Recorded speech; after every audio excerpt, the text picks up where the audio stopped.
Yuzvendra Chahal Dhanashree Verma divorce ಆಗಿ ತಿಂಗಳುಗಳೇ ಉರುಳಿವೆ. ಪ್ರೀತಿಸಿ ಮದುವೆಯಾದ ಜೋಡಿ ದೂರಾಗಿ ನಾನೊಂದು ತೀರಾ ನೀನೊಂದು ತೀರಾ ಎಂಬಂತಾಗಿದೆ. ದಾಂಪತ್ಯ ಜೀವನ ಮುರಿದು ಬಿದ್ರೂ ಇಬ್ಬರ ನಡುವಿನ ಕಿತ್ತಾಟ ಮಾತ್ರ ನಿಂತಿಲ್ಲ. ಇದೀಗ ಧನಶ್ರೀ ವರ್ಮಾ ಹೊಸ ಬಾಂಬ್ ಹಾಕಿದ್ದಾರೆ. ಯಜುವೇಂದ್ರ ಚಹಲ್ ಮದುವೆಯಾದ 2ನೇ ತಿಂಗಳಿಗೆ ರೆಡ್ ಹ್ಯಾಂಡ್ ಆಗಿ ಸಿಕ್ಕಿಬಿದ್ದಿದ್ದ ಎಂಬ ಸ್ಫೋಟಕ ಆರೋಪ ಮಾಡಿದ್ದಾರೆ.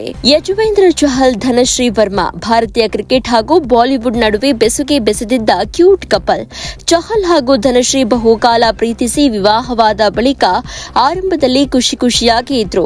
ಆದರೆ ಅದೇನಾಯ್ತೋ ಗೊತ್ತಿಲ್ಲ, 4 ವರ್ಷಕ್ಕೆ ಸಂಸಾರದಲ್ಲಿ ಬಿರುಗಾಳಿ ಎದ್ದು ನಾನೊಂದು ತೀರಾ ನೀನೊಂದು ತೀರಾ ಎಂಬಂತಾದ್ರು. 2020ರ ಅಂತ್ಯದಲ್ಲಿ ಶುರುವಾದ ಇಬ್ಬರ ದಾಂಪತ್ಯ ಪಯಣ ಅಂತ್ಯವಾಗಿ ತಿಂಗಳುಗಳೇ ಉರುಳಿವೆ. ಪರಸ್ಪರ ದೂರಾಗಿ ಪ್ರತ್ಯೇಕ ಜೀವನವೂ ಆರಂಭವಾಗಿದೆ. ಇಬ್ಬರ ನಡುವಿನ ಕಿತ್ತಾಟ ಮಾತ್ರ ಇನ್ನೂ ನಿಂತಿಲ್ಲ. ಇದೀಗ ಚಹಲ್ ವಿಚಾರದಲ್ಲಿ ಧನಶ್ರೀ ವರ್ಮಾ ಹೊಸ ಬಾಂಬ್ ಹಾಕಿದ್ದಾರೆ.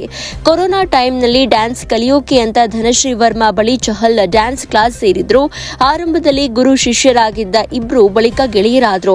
ಆ ನಂತರ ಗೆಳೆತನ ಪ್ರೇಮಕ್ಕೆ ತಿರುಗಿ ಹಲವು ತಿಂಗಳು ಡೇಟಿಂಗ್ ನಡೆಸಿ 2020ರ ಆಗಸ್ಟ್ನಲ್ಲಿ ವಿವಾಹವಾದ್ರು.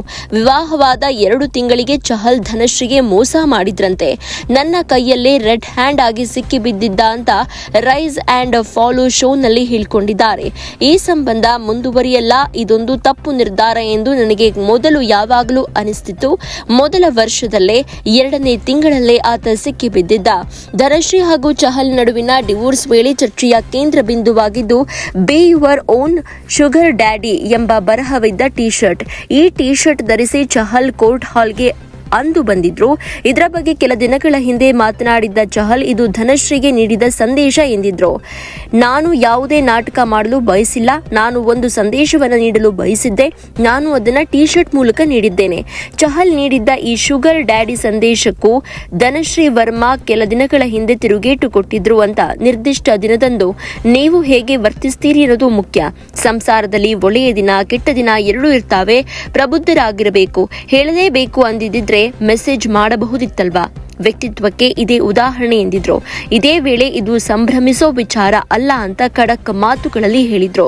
ವಿಚ್ಛೇದನ ಎಂಬುದು ಯಾವತ್ತೂ ಸಂಭ್ರಮಿಸಬೇಕಾದ ವಿಷಯ ಅಲ್ಲ, ಅದು ಒಂದು ದುಃಖದಾಯಕ ಮತ್ತು ಭಾವನಾತ್ಮಕ ಸಂಗತಿ. ಇದು ಕೇವಲ ಇಬ್ಬರು ವ್ಯಕ್ತಿಗಳ ಬಗ್ಗೆ ಮಾತ್ರವಲ್ಲ, ನಿಮ್ಮನ್ನ ಪ್ರೀತಿಸುವ ಮತ್ತು ಕಾಳಜಿ ವಹಿಸುವ ಕುಟುಂಬವನ್ನು ಒಳಗೊಂಡಿರುತ್ತೆ ಎಂಬುದನ್ನ ಜನ ಮರೆಯಬಾರದು ಅಂತ ಹೇಳಿ ಧನಶ್ರೀ ವರ್ಮಾ ಚಹಲ್ಗೆ ಹೇಳಿದ್ರು. ಧನಶ್ರೀಗಿನ್ನ ಮುನ್ನವೇ ಡಿವೋರ್ಸ್ ವಿಚಾರದಲ್ಲಿ ಯಜುವೇಂದ್ರ ಚಹಲ್ ತುಟಿ ಬಿಚ್ಚಿದ್ರು. ಡಿವೋರ್ಸ್ ವಿಚಾರದಲ್ಲಿ ಹಲವು ಸುದ್ದಿಗಳು ಹರಿದಾಡಿದ್ವು. ಕೆಲ ದಿನಗಳ ಹಿಂದೆ ಈ ಬಗ್ಗೆ ಮಾತನಾಡಿದ್ದ ಚಹಲ್ ನಿಜವಾದ ಕಾರಣ ಏನು ಅನ್ನೋದನ್ನ ತಿಳಿಸಿದ್ರು. ನಮ್ಮ ನಡುವೆ ಹೊಂದಾಣಿಕೆ ಇರಲಿಲ್ಲ, ಇಬ್ಬರು ಒಟ್ಟಾಗಿ ಸಿಟ್ಟಾದ್ರೆ ಇನ್ನೊಬ್ರು ಸಮಾಧಾನ ಪಡಿಸಬೇಕು, ಇಬ್ಬರ ಸ್ವಭಾವವೂ ಹೊಂದಿಕೆ ಆಗೋದಿಲ್ಲ. ನಾನು ಭಾರತಕ್ಕಾಗಿ ಆಡ್ತಾ ಇದ್ದೆ, ಅವಳು ತನ್ನ ಕೆಲಸದಲ್ಲಿ ಬ್ಯುಸಿಯಾಗಿದ್ಲು. 1-2 ವರ್ಷಗಳ ಕಾಲ ಇದು ಹೀಗೆ ನಡೀತು. ಚಹಲ್ ಧನಶ್ರೀ ಪರಸ್ಪರ ಇಷ್ಟಪಟ್ಟಿದ್ದೂ ಆಯಿತು, ಎಲ್ಲರನ್ನ ಒಪ್ಪಿಸಿ ವಿವಾಹವಾಗಿದ್ದೂ ಆಯಿತು. ಆ ದಾಂಪತ್ಯ ಜೀವನದ ಹಳಿ ಅರ್ಧಕ್ಕೆ ತಪ್ಪಿದ್ದೂ ಆಯಿತು. ಇದೀಗ ಪ್ರತ್ಯೇಕ ಹಾದಿಯಲ್ಲಿ ಸಾಗ್ತಾ ಇದ್ರು. ಒಬ್ಬರ ಮೇಲೆ ಇನ್ನೊಬ್ಬರ ಆರೋಪ ಪ್ರತ್ಯಾರೋಪ ನಿಂತಿಲ್ಲ. ಇದನ್ನ ನಿಲ್ಲಿಸಿದ್ರೆ ಮಾತ್ರ ಮುಂದಿನ ಜೀವನವನ್ನಾದರೂ ಸರಿಯಾದ ಹಳಿಗೆ ಬರಲಿದೆ. ಮತ್ತಷ್ಟು ಸುದ್ದಿಗಳಿಗಾಗಿ ನೋಡ್ತಾ ಇರಿ ಪಬ್ಲಿಕ್ ನ್ಯೂಸ್ 24x7. ಇದು ಸತ್ಯದ ಧ್ವನಿ.